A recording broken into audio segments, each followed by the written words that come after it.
Our retro review of Star Trek this week is episode 24 of Season 1, called A Taste of Armageddon. We'll talk about it after this.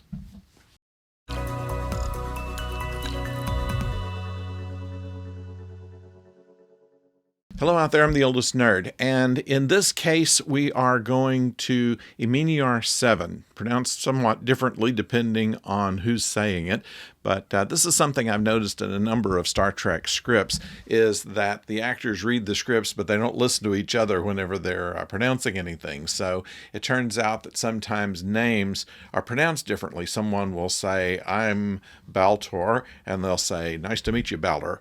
Things like that. So this is something in the pronunciation between Uhura and just about the rest of the cast on how Eminiar 7 is pronounced. The plot centers around a Federation ambassador that is on a diplomatic mission to Eminiar 7 in order to be able to have a contact in this region of space, which heretofore has been fairly unpoliced and somewhat dangerous for starships to pass through. And so they are trying to establish a diplomatic tie with Eminiar 7. They knew that they had been at war some years earlier, but had assumed that most of that had gone by the wayside. They couldn't be more wrong.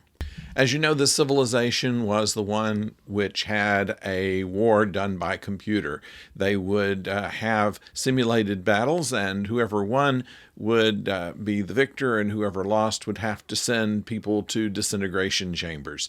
And then there would be a counterattack, and that other side would send them to disintegration chambers, and it would all be tallied and coordinated between the computers on either planet, and they could have a war for 500 years, never tear down the buildings or affect the civilization, just kill people. It seemed to be a reasonable way to avoid the misery and slow death that occurs and injuries that occur in war.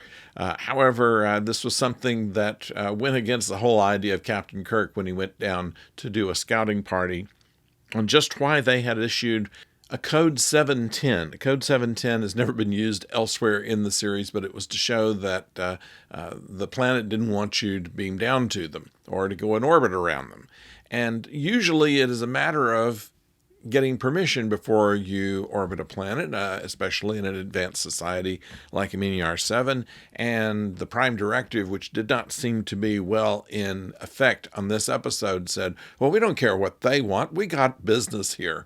And so the ambassador pushes his weight around and makes the ship go ahead and engage with the Eminiars.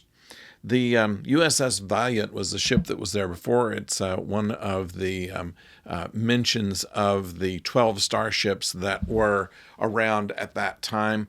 They mention, I don't think they ever mentioned all 12 ships during the original series, but they have mentioned Valiant and Defiant and Potemkin and Lexington and others that are among the fleet of 12 starships that Starfleet had at the time.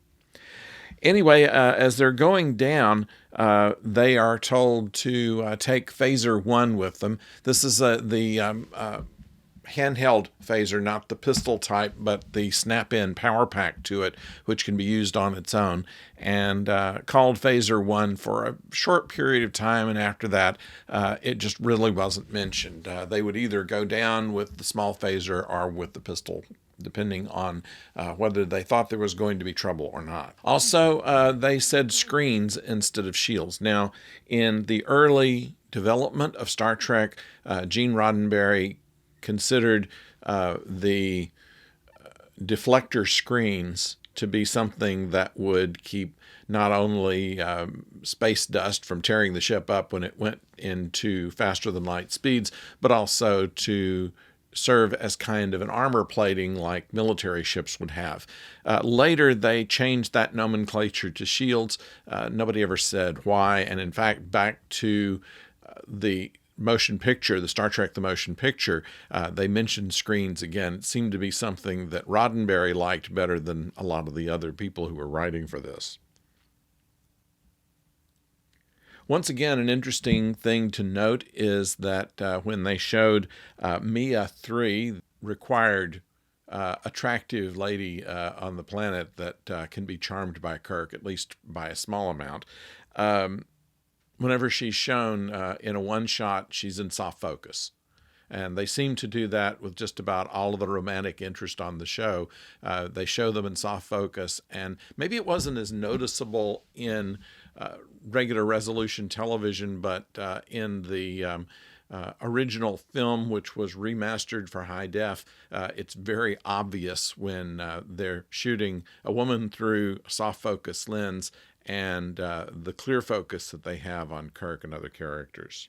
Also, we see some of the work of Bill Theiss, who is the costume designer. He's designed all the costumes for Star Trek, and he had a theory about how to dress women in a way that made them look sexy without doing anything that violated any of the rules in television of the censorship that was in force at that time. So certain parts of skin that didn't matter would be shown. And so the wraparound dress that Mia 3 wore was one of the many things that Theiss did in order to show things that you normally wouldn't show, but don't really have any problems with the censors. They mentioned also Vulcanians. This time Spock identifies his race as Vulcanian. This is something that does not happen after the first season. They are then and forever after Vulcans. It's the first time that they have used the mind meld, but not called it that. They called it, my species has some limited telepathy powers, and used that in order to get a guard to let them out of their confinement. I think mind meld has been used before, and Spock has talked about how personal it was. But after that, every time that they needed something where telepathy would work, oh, Spock, turn it on and get us out of here. And Spock has had no hesitation to do that. They mentioned in a couple of places Earth ambassador, when the ambassador himself refers to himself as a Federation ambassador. They seem to be on Aminiar as aware of Earth as they are the Federation, which seems kind of odd. Also, a little thing in technology I found kind of interesting was the ambassador. Scotty mentions that they couldn't fire their phasers at full power while the shields were up.